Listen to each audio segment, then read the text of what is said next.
This is the Spiritual Genius Show, the #1 podcast for unlocking more of your spiritual genius so you can really have it all. Get ready to discover timeless strategies and secrets you can use. You'll also hear from world-class entrepreneurs, leaders, athletes, and celebrities sharing how they've tapped into their spiritual genius, along with how you can do the same. Without further ado, here's your host, Yakov Smart. Welcome. In this episode, we're going to talk about a counterintuitive approach to understanding people. This goes deep from both a spiritual and human behavior standpoint, and is something you can reference again and again. Before jumping in, I want to say that I really appreciate you listening to the show. A special welcome to you if this is your first time listening. The show is really starting to pick up some momentum, and I really appreciate all the downloads and shares and 5-star reviews. I know we have people who've listened to the show from around the world. Really means a lot to me. And this is something that we're going to continue to have, these types of conversations like we're talking about today. This is an important conversation for people about people that needs to be had more often. And you're going to find, no matter where you are on the journey in terms of spirituality, in terms of understanding people, your business, whatever the case may be, there's going to be some things for you here. There's going to be some things that are going to at least make you think. There's going to be some things here that you can apply to making that experience that much more enjoyable and enriching. Now, the irony as we get into the show is that most people who have some type of fascination with human behavior and even spirituality have actually experienced varying degrees of social trauma. Okay. Now let's take a step back. We'll unpack that in a second. Before we do, though, before I hit you with the good stuff, like I said, appreciate you listening. In case you don't know, my name is Yakov Smart, coming to you from beautiful Arizona, sharing things on this show that you can use to improve your life, improve your business, make your experience that much more enriching, that much more effortless here on the Spiritual Genius Show. Okay. So when we talk about human behavior and social trauma, okay, and a lot of people, you're listening to my voice right now, you at least have some interest in spirituality or personal growth. Even if you're just a little bit curious about this stuff, you've probably had things happen to you when you were a kid, or maybe when you're a teenager, whatever the case may be, that weren't so pleasant, and that probably came in relation to other people. Okay, maybe it even happened as an adult, and there's too many examples that we could list. I'll share some of mine with you here.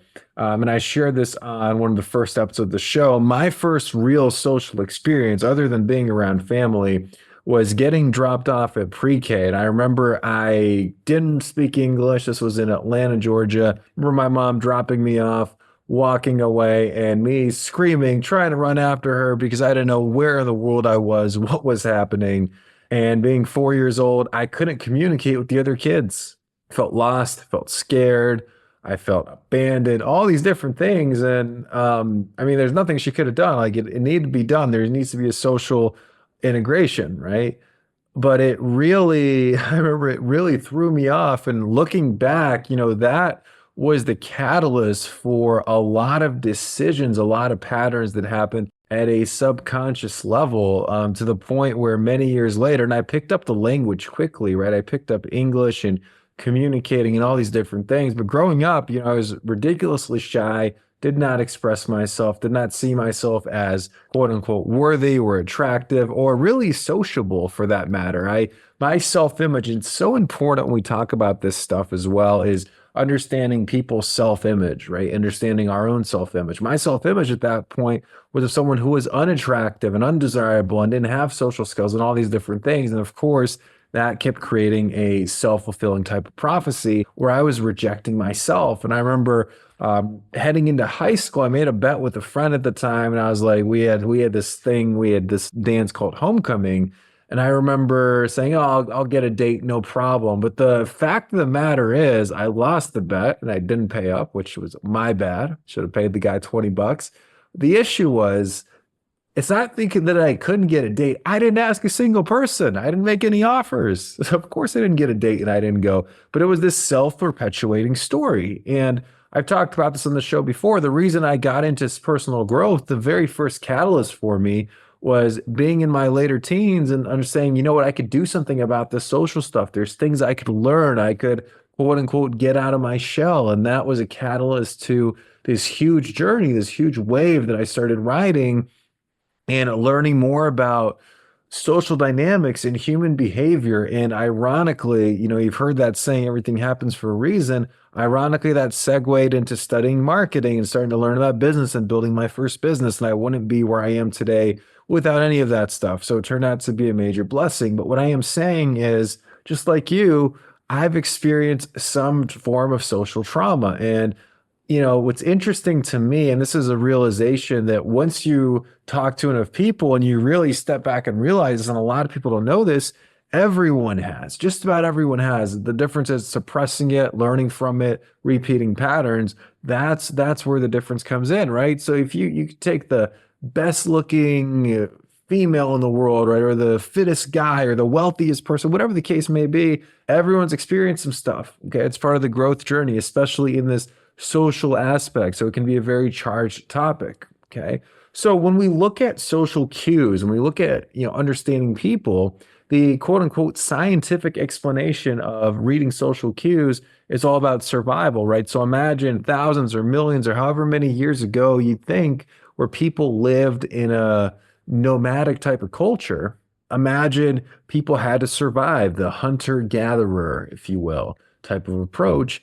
And if people didn't understand social cues, they would die. They wouldn't, it was truly survival of the fittest, or they'd get eaten by a big animal. And it's another reason why so much of communication is nonverbal. You've probably heard that before, where most communication is nonverbal. It's someone's tone, it's someone's body language, it's the vibe that they make you feel. Words are only a small part of it, yet ironically, when someone wants to improve their communication, this is the part that's ironic and it's funny, but it's true. What's the first place they typically will go?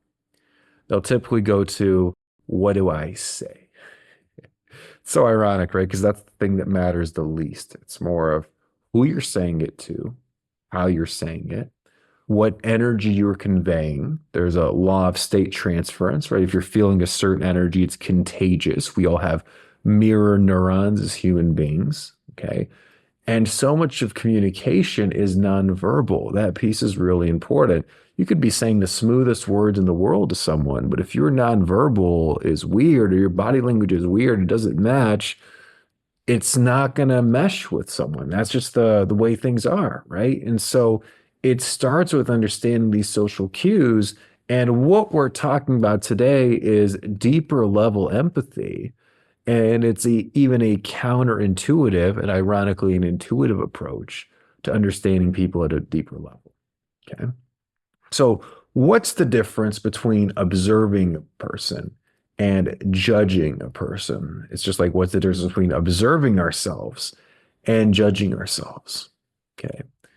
Observing is inevitable and neutral. Okay. You can observe with your five senses: see, feel, taste, smell, hear, right? That's observing. It happens. We observe millions of things on a daily basis. Judging is mental. Judging and judgment is not inevitable. To me, the definition of judging someone is placing an expectation, or it's saying that something about someone, a characteristic or a behavior or something that you perceive to be true about someone, doesn't necessarily mean that it is true, is either good or bad or means something about them. Okay. And that means making a judgment or a prejudice. Typically, when someone is different from us, so someone's wearing a type of hat, or maybe they say they support someone politically, and we say, oh, because of that, you're that, that, and that. Right? It's a judgment. Okay. When I think about a judgment, I think the easiest way to see a judgment is when someone points a finger at someone, there's a judginess that can sometimes come into play there, right? And there was a parable, I think it was from Confucius. I might be misspeaking. Let's see how my Eastern philosophy is, right? And the saying is, if you point a finger, there's three pointing back at you for every time you point a finger, right? Or, you're talking about the dirt on the neighbor's doorstep when yours is the dirtiest in the neighborhood, right? And that often happens, right? Judgment is often a projection. It's often almost always, I'd say, a symptom of self-judgment. Okay. And self-judgment is such a loaded topic. The third episode, if you haven't listened to it, go back, listen to a secret F word that makes you more confident, more attractive. We're talking about self-judgment, getting over that chatter, those mental voices in our head and how to do that, and the power of forgiveness. Okay. So judgment, anytime when someone is judgy, right, when they're coming across that way, there's some internal judgment happening.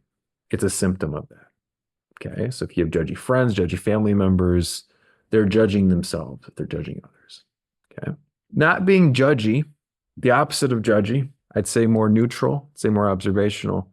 That takes more of a conscious commitment because we've been conditioned growing up, society, depends on who you were around, to see the world a certain way, to judge things a certain way. And it's a defense mechanism, it's a safety mechanism. Okay. I see not being judgy as an important commitment. Okay. And if someone isn't willing to make the commitment that they're not going to judge you, they're going to take you as you are, I believe it is your responsibility to keep your distance or cut out that relationship out of your life entirely when it comes from a place of self-love. Okay. This is the conscious type of commitment to not be judgy. Okay. It doesn't feel good to have someone judge us, right? It just doesn't feel good. There's just something, no one wants to be judged, right? Observed is different. Seen, now we all want to be seen. We all want to be understood. We all want to be heard. We want to feel significant. Judging is the opposite of that. Okay.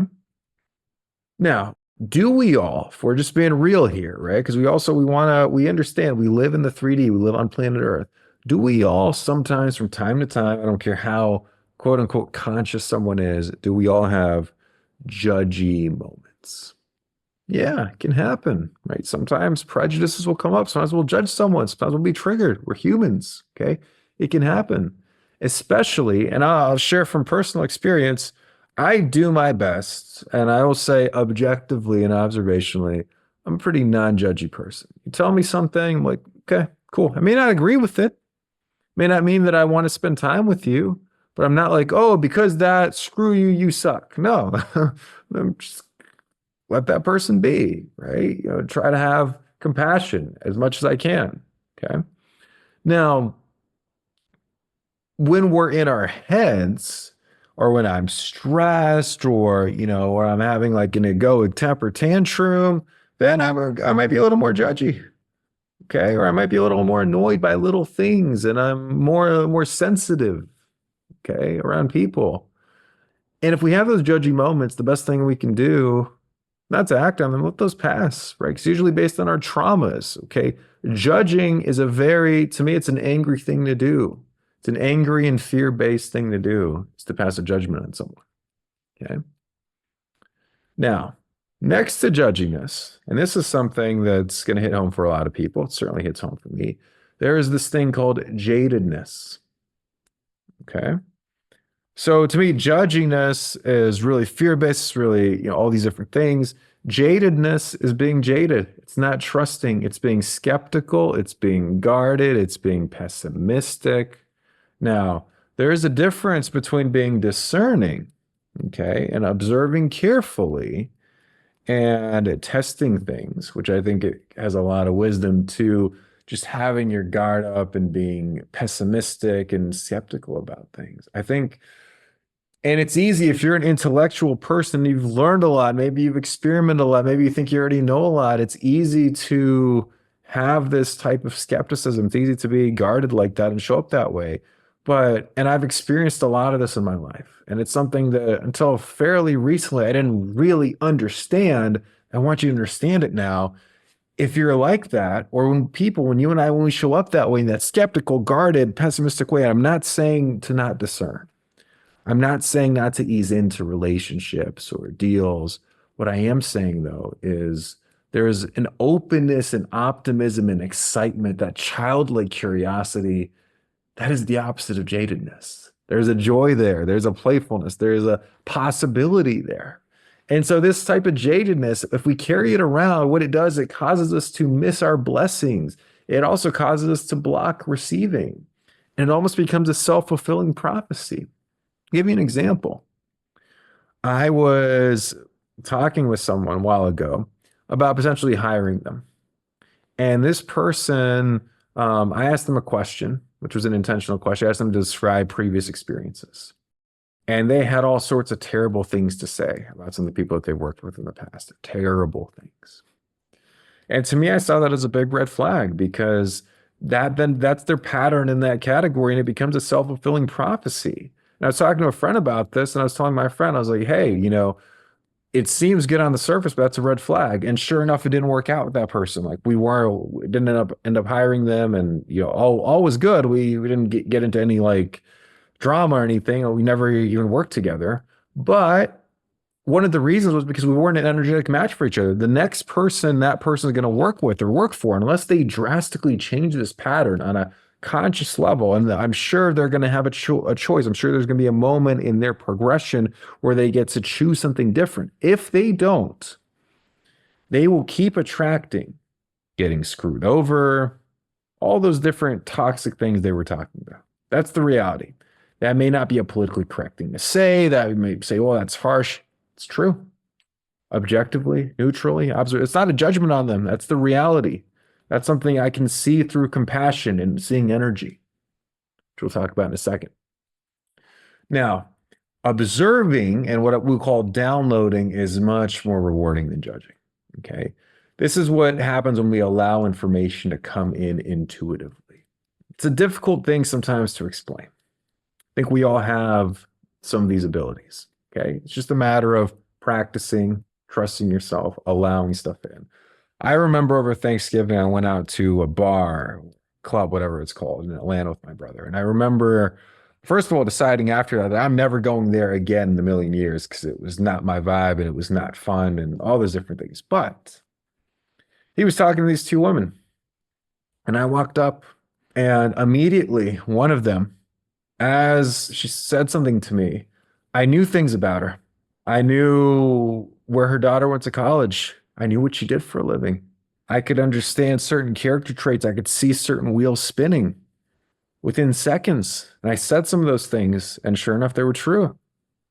And a lot of this stuff is unexplainably something a lot of us have access to. It's a good party trick, right? It entertains people. But in all seriousness, you can download that type of stuff. The information's available. Now, in addition to intuition, right? And you may say, well, I don't know if that stuff is real. I don't care if you think it's real or not, test it for yourself. If you allow things to the thing with the intuition and knowing things like that, they just kind of pop in, they download in. You don't have to try. They just like, oh, that, like, oh, okay, that, and just listen, right? It's one of those things. In addition to intuition, there's also pattern recognition, and that rhymes. So pattern recognition is more about connecting the dots, okay? Because I believe as human beings, there's certain patterns we're more similar to each other than we are different, okay? And there's also archetypes, right? You hear about stereotypes. There's archetypes that have been around for hundreds of years, thousands of years, right? For example, you may have heard there's a book, The Magician, King, Warrior, Lover, right? So the masculine archetypes. So the king archetype, magician archetype, warrior, lover archetype, right? Those are timeless types of archetypes. There's archetypes in women as well, right? So if you start to notice, oftentimes when I meet someone or observe someone, they remind me of someone. And certain things, if I start connecting those dots and seeing the patterns, I'm like, okay, if that's true about them, then those other things are probably true as well, right? And again, never assume, but it kind of puts me in the ballpark. Okay, same thing with profiling. That's where a lot of profiling comes in. Okay, body language, there's a lot of books on that. But there's main tells. You don't have to be a body language expert. It's more about someone's energy and connecting those dots, right? Other things as well. There's like little things. I remember someone taught me this. Someone's tone of voice, someone's pitch of voice. There's a few different voices that men have and women have that can tell you things about them. Okay, of course, someone's posture, the way they're dressed, right? The way they're carrying themselves.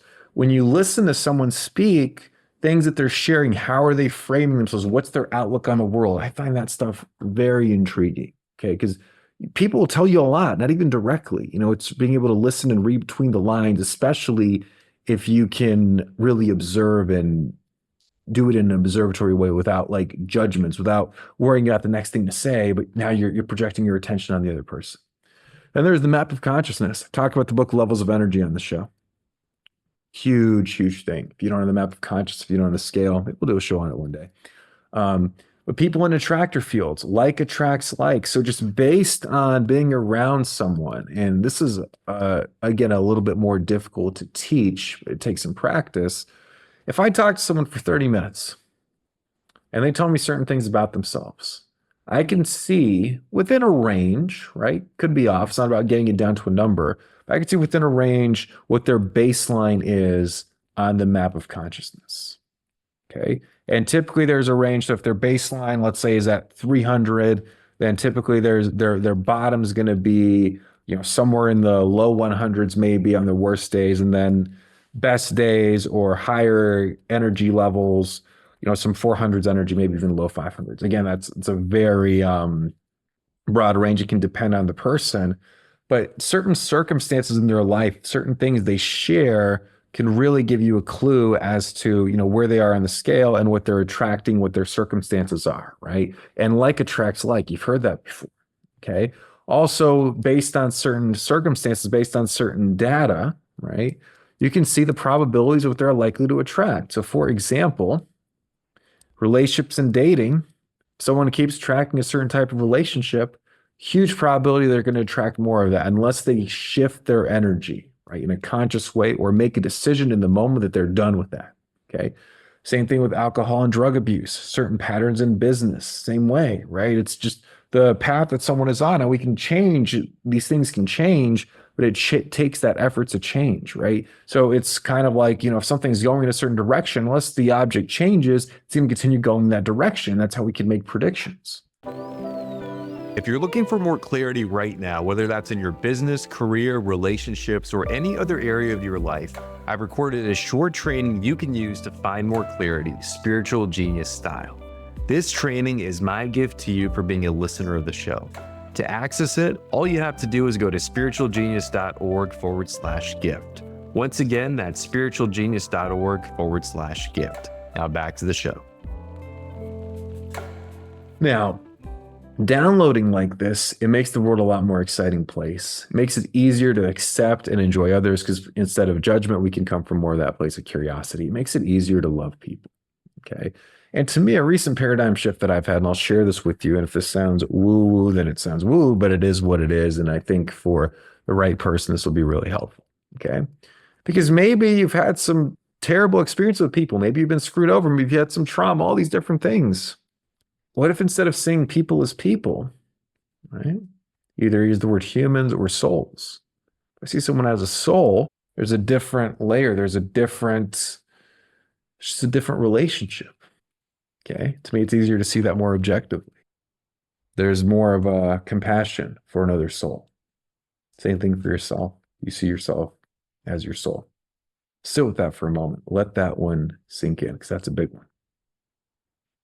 What about empathy? What about being an empath, if you consider yourself an empath?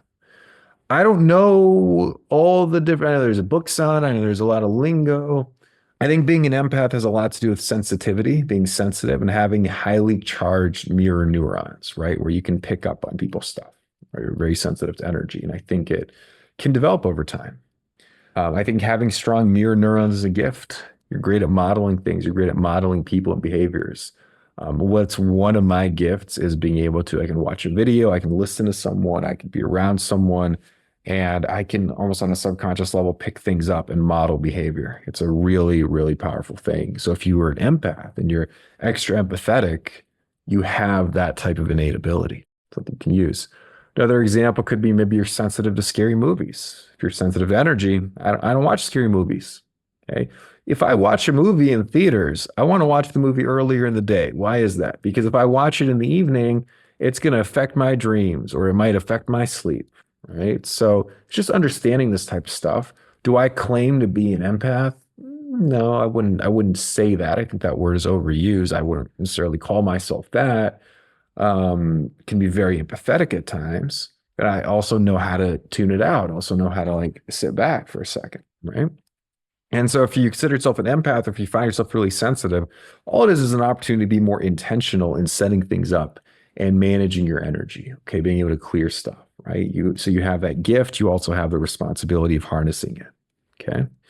Now, really where the rubber meets the road, where this gets even more practical, is paying more attention without trying.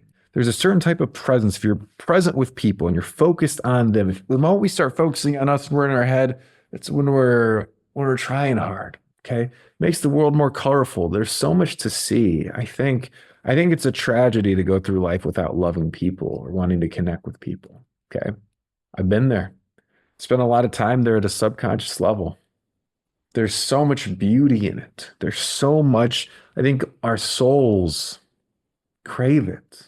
And it's also fascinating. There's also so much to learn. It's so entertaining potentially, right? Now, when you're paying attention to people, watching words and actions, along with what's showing up in their world. So those three things. What are they saying, right? Language tells us a lot about someone's beliefs, their perception of the world, their actions. What are they doing? What can you observe? What can you see them do versus what they say they want, right? Sometimes there's some dissonance there. Okay, not to judge it, but we can observe it. And we can even help people see it if they're ready, if they want that. Okay, not to force lessons on people. And also what's showing up in their life. They tell you their circumstances. It's a big reflection of their energy, of who they're being. Now, here's the paradox. Okay, and this is something that took a while to land for me. So I'll share this with you here. Interdependence plus autonomy is the recipe here. It's a more conscious way of looking at it. Okay.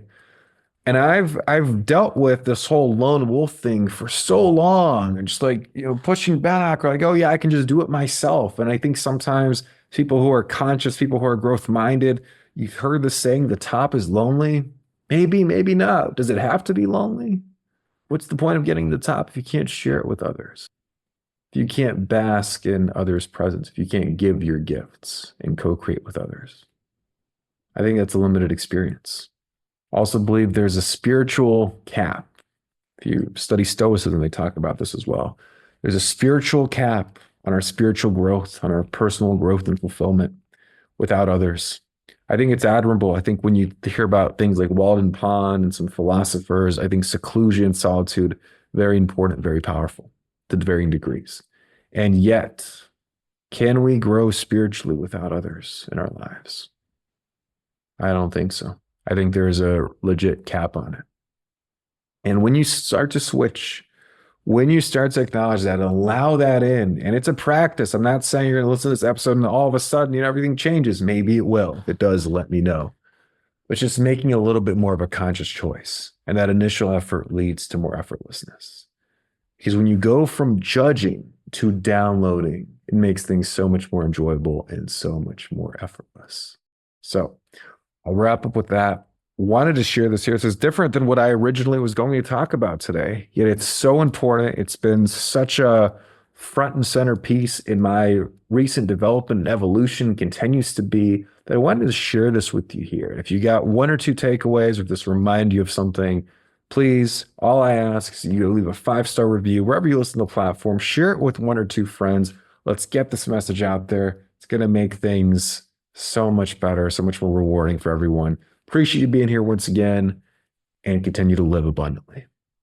I'll talk to you soon. Make it a great rest of your week. Thank you for listening to another episode of the Spiritual Genius Show. Remember to subscribe and leave a 5-star review.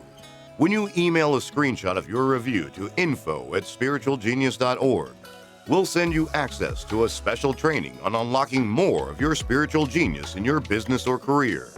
Once again, the email address to send that screenshot of your review to is info@spiritualgenius.org. And remember, as always, the content of this episode and every other episode of this show are for entertainment purposes only. No solicitations are being made of the audience, and this show is not in any way intended to provide or be a substitute for any medical, legal, or financial advice.